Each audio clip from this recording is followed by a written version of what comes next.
दीदार खातिर ना ना आई तोहर गली भाई हमरा की झरको से केहू रुका झाके हमरा के कहे दा ई तोहर लाइन ना हमार लाइन करा खाती ए अरे की तोहरा के केहू ताके ता तकलीफ हो खेला चलवा दीजिए और अरे की तोहरा के केहू ताके अरे तकलीफ हो खेला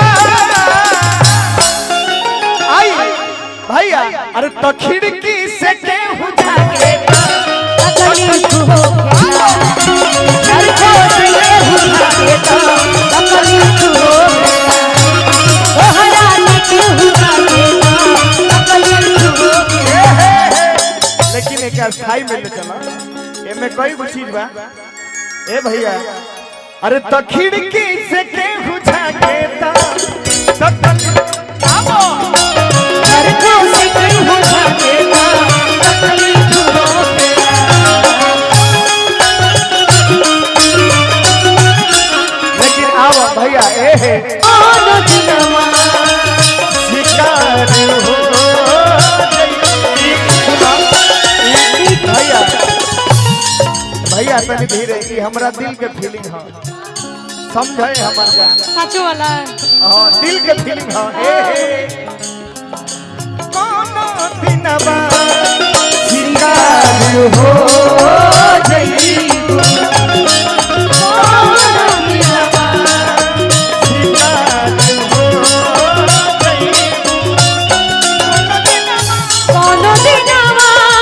शिकार हो जईबू कोनो दिनवा शिकार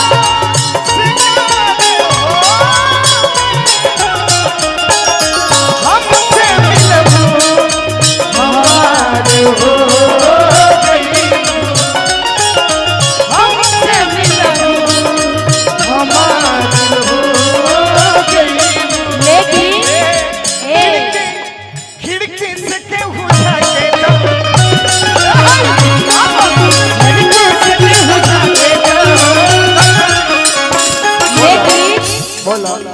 हो पड़ा जीना तेरे बिन मेरी जान तो मैं जीवन से कह दूंगी ना भैया ए भैया तनी आवो पड़ा जीना तेरे हम अकेले पड़ गए बड़ी मेरी जान भैया ए सुरेश भैया तो मैं जीवन एक और माइक दे दो से कह दूंगी ना भैया प्यार बिना नहीं जीना मुझको प्यार बिना नहीं मरना प्यार बिना नहीं जीना मुझको प्यार बिना नहीं जीना चाहे दिन पड़ जाएगा क्या हो गया लाइन ये लाइन भी आज पड़ा जीना तेरे बिन और ये आप बोल जीवन से दूंगी आप बोल रहे हैं बड़ा जीना तेरे बिन मेरी जान तो मैं जीवन से कह थोड़ा सा आगे आगे अब सुना ये देखो बंटवारा हो गया भैया ये गलत बात है कहल जाला कि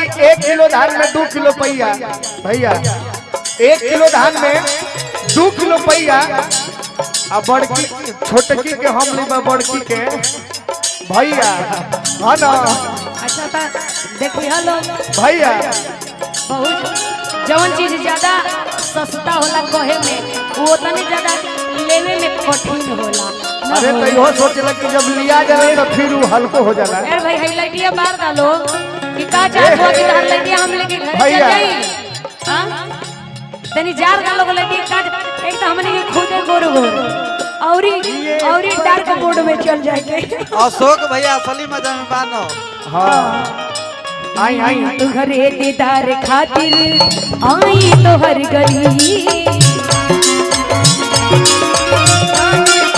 तो हरे आई भैया ना ना पूरा बिगाड़ देले बड़ी देखो भैया तनी रोका रोका रोका रोका रोका देखो साली हो तो साली में रह का हो ना भैया साली हो तो साली नहीं रह अरे तू सामने बैठा बना दीजिए। आ हम देखत रह जैती। और ये ऑल स्टेज एंटरटेनमेंट बड़े भाई अनूप भैया की तरफ से ये इनका चैनल है और आप लोग इनके चैनल को सब्सक्राइब करिए, ढेर सारा प्यार दुलार आशीर्वाद दीजिए। बड़े भाई अनूप भैया का चैनल है, हमारे बहुत ही जिगरी मित्र रहे, हमारे आज भी हैं। मैं दिल से धन्यवाद करता हूँ। वाह वाह। कि तू सामने बैठा हम देखत रह जैती। सुनिए ना, तू सामने बैठा हम देखत रह जैती। आ तू जिया रानी हरदम हम मुअत रह जैती। एक हला तू कहत एक हला हमहू के कहे दो आ नहीं तो इन लोगों से नहीं के मन भरत भाई तू हमार भौजाई है बड़े से अब बा भौजी आवाज आ। अब एहू में से बंटवारा लगावा अब कि तू जिया रानी हरदम। पहले छाट रखे तो हां रखे हमारा का भाई, चाहते घरवा खाना ना फागुन हो तो भौजाइयों में आधा होला। और तो वही से न कहतनी के तो हां रखे हमारा देख लो। अच्छा जितेंद्र भैया हम बुझत नहीं मैं धान का तोहरे बा। अच्छा मान लीजिए सोनम जी हैं, अच्छा। श्रद्धा जी हैं। एकदम सच हौ बतिया ना कहल गइल ह कि तू जिया रानी हो दम अरे हम मुअत रह जैती। अब बाबू रे एक बार तनी मुस्किया दे तू जाना तो हम अंक तोड़ देती के बाप। अरे अल्लाह सफा हंसते हले कि तू जिया रानी हरदम।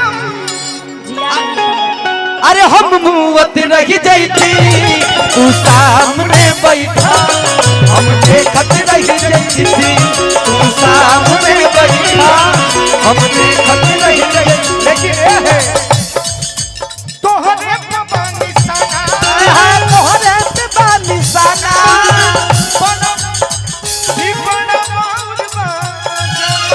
हो बड़ा बाबूर बा जमाना। हो बड़ा बाबूर बा जमाना।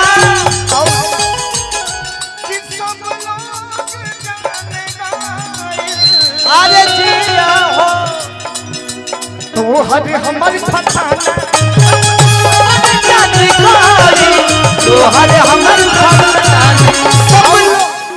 अरे की अखिया के जाम अखिए से अरे हम पियत रही जाते।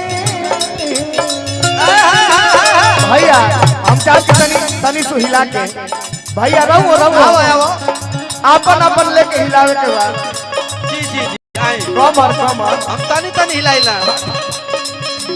अखिया के जाम अखिए से